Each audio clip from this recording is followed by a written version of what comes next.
Since as long as you can remember, the basis of connection and friendship has been carried through various animated films from as far as 1908 to 2025. With the film theory of the family genre, for this assignment, I decided to go with the 1981 animated film from Walt Disney titled The Fox and the Hound, which earned about $39.9 million at the domestic box office. My second film was The Princess and the Frog, created in 2009, which raised about $104 million in the box office at the time. Both were created by Disney, albeit in different time periods. Still, despite how different they were both portrayed, both managed to convey the theme of everlasting friendship, even if in one movie it doesn't end in a happy ending as we usually see.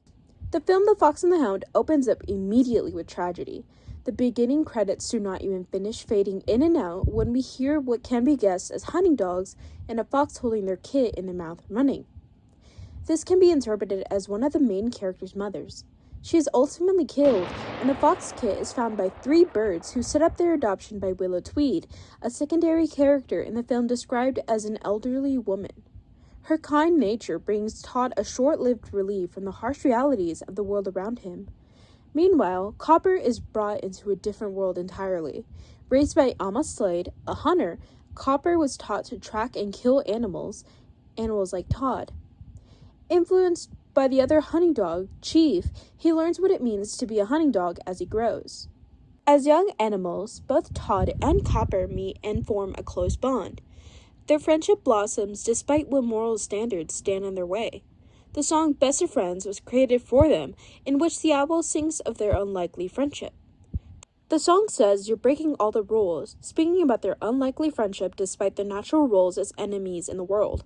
This bliss is short-lived, though, as Copper is taken away on a hunting trip for 6 months. At this point in the movie, the friendship between them has shifted. Copper eventually returns, and both he and Todd have grown.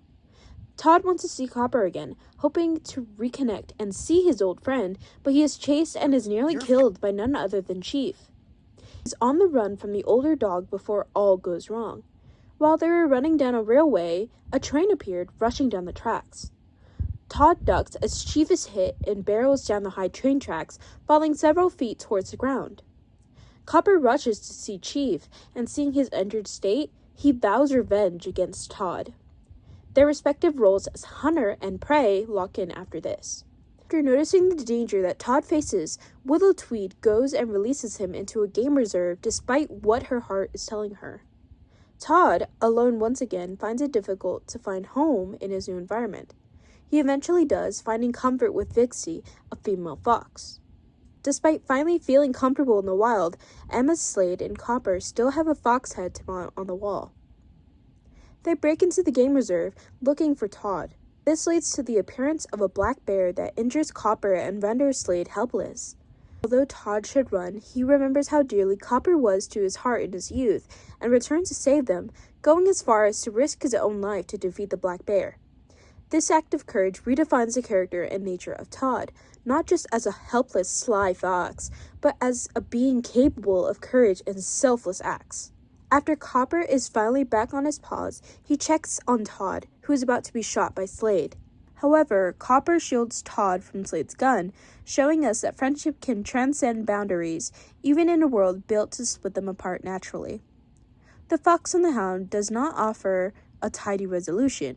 Todd and Copper do not continue their friendship, but they part ways with mutual respect, acknowledging each other's selfless acts. Meanwhile, my other film is The Princess and the Frog, a film created in the early 2000s, and one that not only shaped my childhood for the better, but also showed me how, despite all the setbacks the world had back then in the 1920s for people of color, many people still found comfort and celebration in the South. The film explores its themes of perseverance, love, and transcendence of friendships despite what people think of them at first glance. The film is about how the female lead, Tiana, becomes a frog when the male lead, Prince Naveen, is cursed by the antagonist, the Shadow Man. The two embark on an adventure into the bayou, finding other friends along the way to break the spell. Upon meeting the witch that was destined to break their spell, Mama Odie, she tells them to find a princess, which turned out to be Charlotte, who was the princess of the Mardi Gras parade, to kiss Naveen, and both of them would become human again. Naveen slowly falls for Tiana, and when they meet Charlotte again, the clock strikes midnight and their curse is locked. Tiana, having fallen in love with the prince, confesses her love for him and his for her. They decide to stay frogs and get married later down the line. Tiana, now married to Prince Naveen, became a princess. When they shared a final kiss, they returned to becoming human. They have a proper royal wedding and open up their dream restaurant together. Our protagonist for this film is Tiana Diane Rogers, a radiant and hardworking young woman with a humble background. She may not have been born into privilege or a future set for her like so many of our female protagonists are, but she was born into a home of love. As a child, she dreamed big, wanting to open her own restaurant. This was also her father's dream, but he passed away sadly before he could live to see it happen. Her father was dedicated to his work and his family, believing that hard work could lead to all your dreams becoming a reality. Now, in stark contrast stands Charlotte Manon LaBeouf, a clear, definitive thought of what Southern rich families were back in the 1920s. She was raised in pure wealth and was spoiled sweet by her loving father, Big Daddy LaBeouf. A normal day in her life is one of big, poofy gowns, grand balls, and fairy tale fantasies. She even tells us, I was starting to think that wishing on stars was for babies and crazy people, which lets us take a glimpse into the mentality of her world. She still believed in fairy tales and wishes years into her life. However, no matter how different the layers of money and lifestyle seem to us, there lies something sweeter that many of us hope to experience or have already experienced. Tiana and Charlotte's bond is deep and genuine. Their friendship goes hand in hand, not rooted by shared circumstances, but by mutual respect, the years of growing up next to each other fueling their friendship along with love. Throughout the movie, their friendship is seemingly tested in little but big ways. It was hinted in the beginning of the movie that Charlotte wanted to kiss a frog. She would kiss 100 frogs if she could marry a prince and be a princess. She clearly wanted to be a princess pretty badly and thought her fairy tale was finally becoming a reality once Prince Naveen arrived in her town. However, as the story unfolds, she realizes that Naveen and her best friend, Tiana, fell in love, and she does not respond with envy or jealousy, but instead, she embraces it and offers to kiss Naveen to break the spell with no other intentions behind it. She did it for Tiana.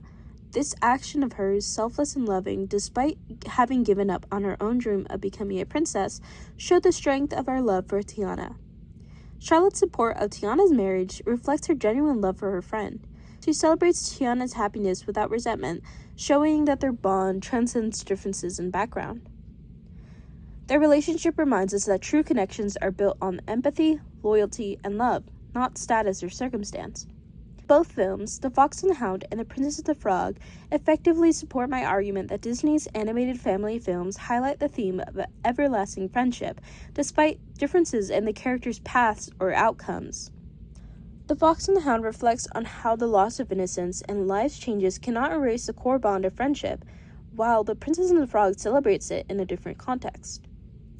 In conclusion, both films explore the complexities of friendship challenged by societal or personal expectations. Whether ending in bittersweet parting or joyful celebration, these stories demonstrate that meaningful relationships transform and enrich us regardless of setting. Thus, friendship remains a powerful, enduring force that remains a pillar of example far into our lives regardless of what may happen.